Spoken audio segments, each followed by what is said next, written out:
Chapter 11. The Dufflepuds Made Happy. Lucy followed the great lion out into the passage, and at once she saw coming towards them an old man, barefoot, dressed in a red robe. His white hair was crowned with a chaplet of oak leaves, his beard fell to his girdle, and he supported himself with a curiously carved staff.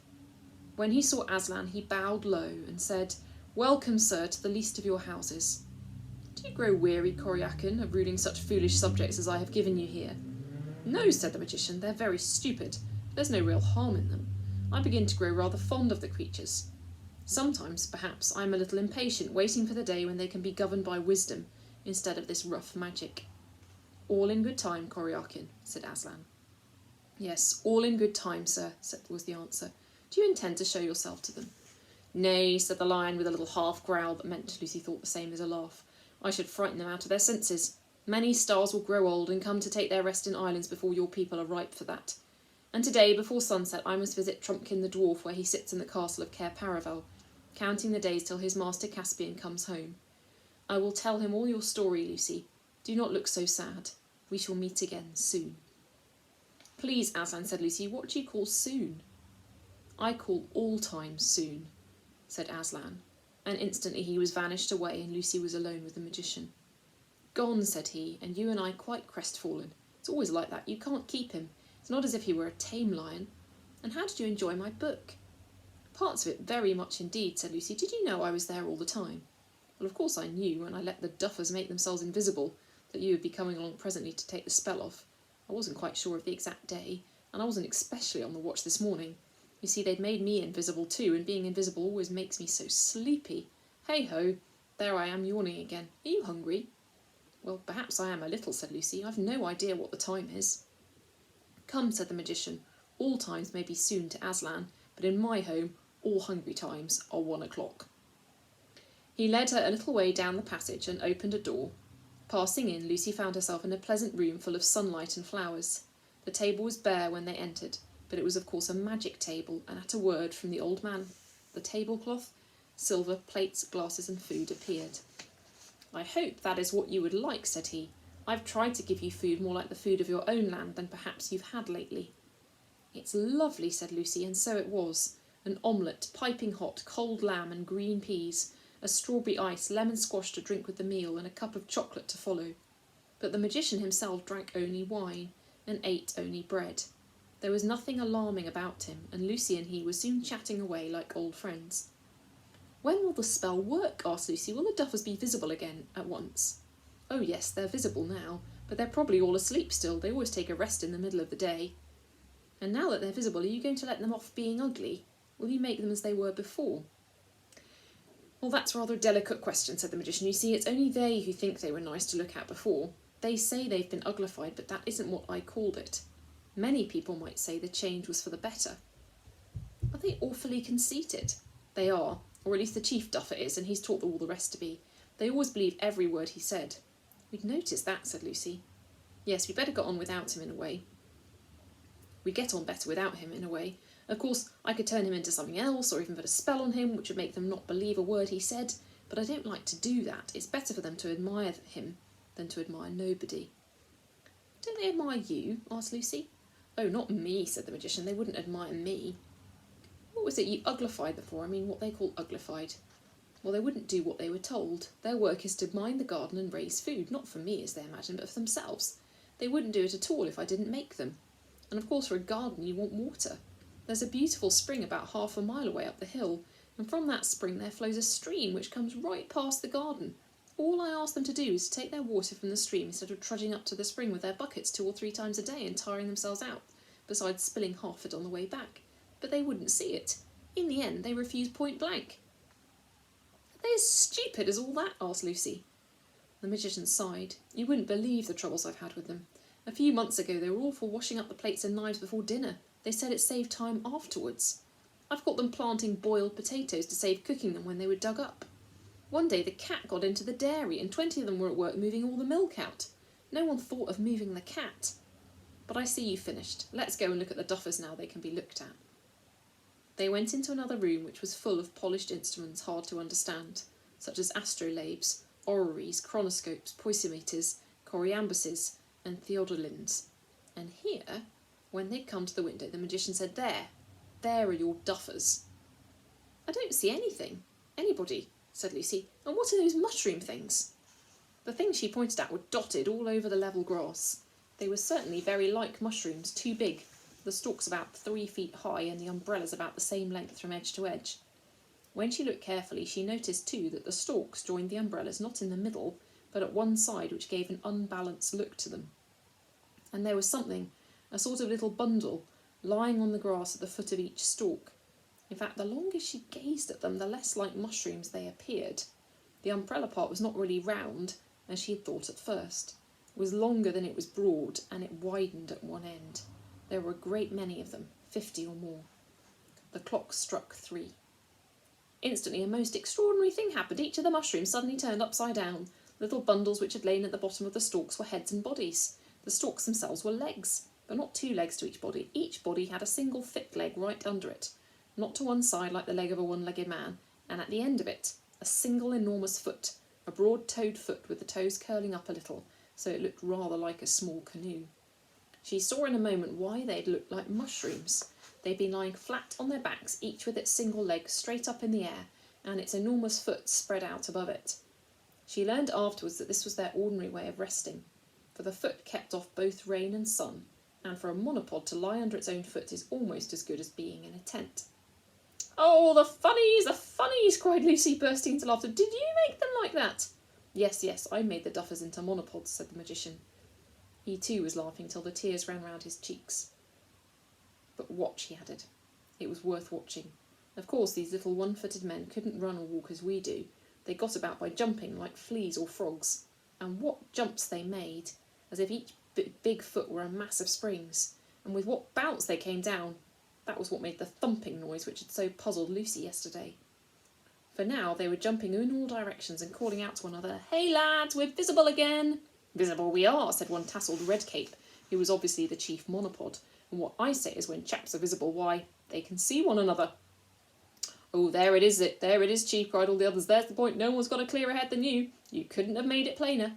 "She caught the old man napping, that little girl did," said the chief monopod. "We've beaten him this time." "Just what we were going to say ourselves," chimed the chorus. "You're going stronger than ever today, Chief. Keep it up, keep it up." "But do they dare to talk to you about you like that?" said Lucy. "They seemed to be so afraid of you yesterday. Don't they know you might be listening?" "That's one of the funny things about the duffers," said the magician. "One minute they talk as if I ran everything and overheard everything was extremely dangerous. The next moment they think they can take me in by tricks that a baby would see through, bless them." "Will they have to be turned back to their proper shapes?" asked Lucy. "Oh, I do hope it wouldn't be unkind to leave them as they are. Do they really mind very much? They seem pretty happy. I say, look at that jump. What were they like before?" "Common little dwarf," said he. "Nothing like so nice as the sort you would have in Narnia." "It would be a pity to change them back," said Lucy. "They're so funny, and they're rather nice. Do you think it would make any difference if I told them that?" "I'm sure it would, if you could get it into their heads. Will you come with me and try?" No, you'll get on far better without me." "Thanks awfully for the lunch," said Lucy, and turned quickly away. She ran down the stairs which she'd come up so nervously that morning, and Cannon into Edmund at the bottom. All the others were there with him waiting, and Lucy's conscience smote her when she saw their anxious faces and realised how long she'd forgotten them. "It's all right," she shouted. "Everything's all right. The magician's a brick, and I've seen him, Aslan." After that she went from them like the wind, and out into the garden. Here the earth was shaking with the jumps and the air ringing with the shouts of the monopods.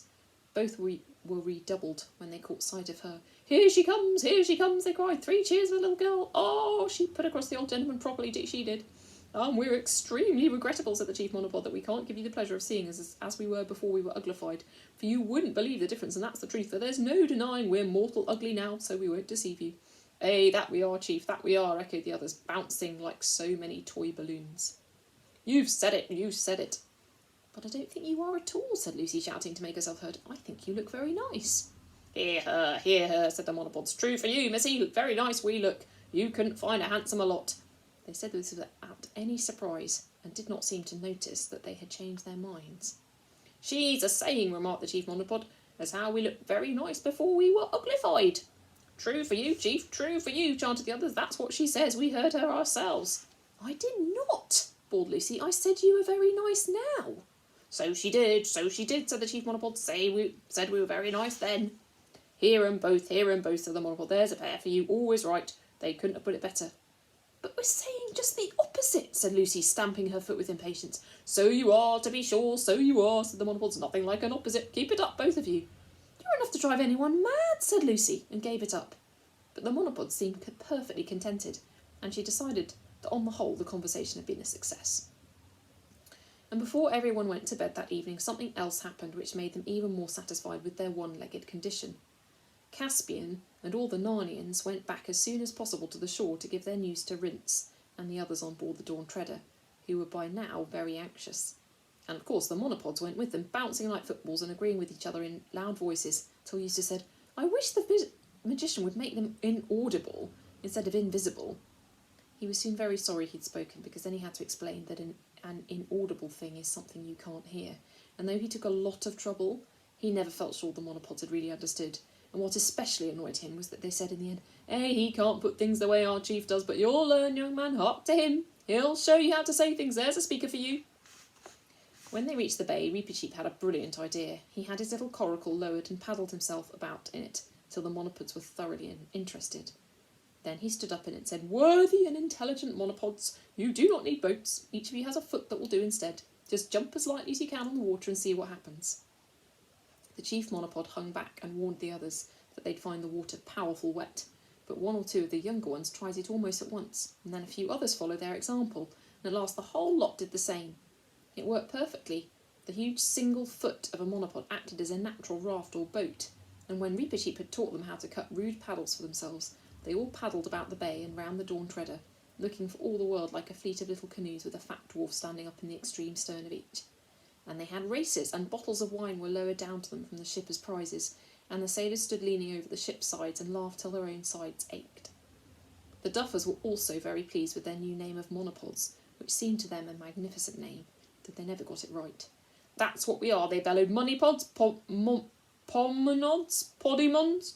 Just what it was on the tips of our tongues to call ourselves.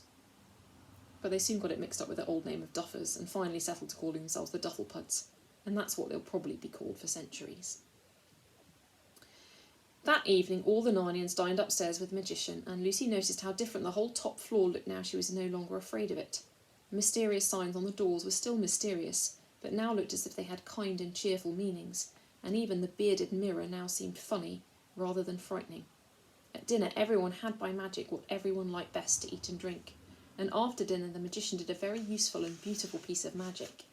He laid 2 blank sheets of parchment on the table and asked Drinian to give him an exact account of their voyage up to date.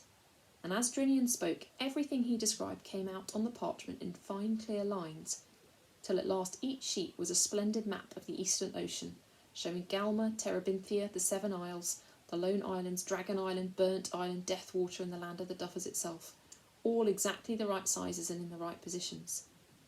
They were the first maps ever made of those seas, and better than any that have been made since without magic.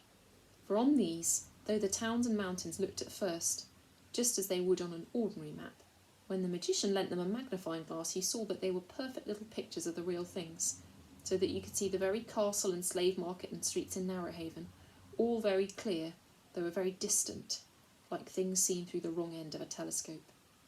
The only drawback was that the coastline of most of the islands was incomplete, for the map showed only what Drinian had seen with his own eyes.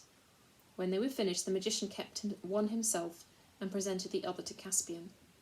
It still hangs in his chamber of instruments at Cair Paravel. But the magician could tell them nothing about seas or lands further east. He did, however, tell them that about 7 years before, a Narnian ship had put in at his waters, and that she had on board the Lords Rillian, Argos, Mavramorn and Roop. So they judged that the golden man they'd seen lying in Deathwater must be the Lord Restamar. Next day the magician magically mended the stern of the Dawntreader, where it had been damaged by the sea serpent, and loaded her with useful gifts. There was a most friendly parting, and when she sailed 2 hours after noon, all the Dufflepuds paddled out with her to the harbour mouth, and cheered until she was out of sound of their cheering.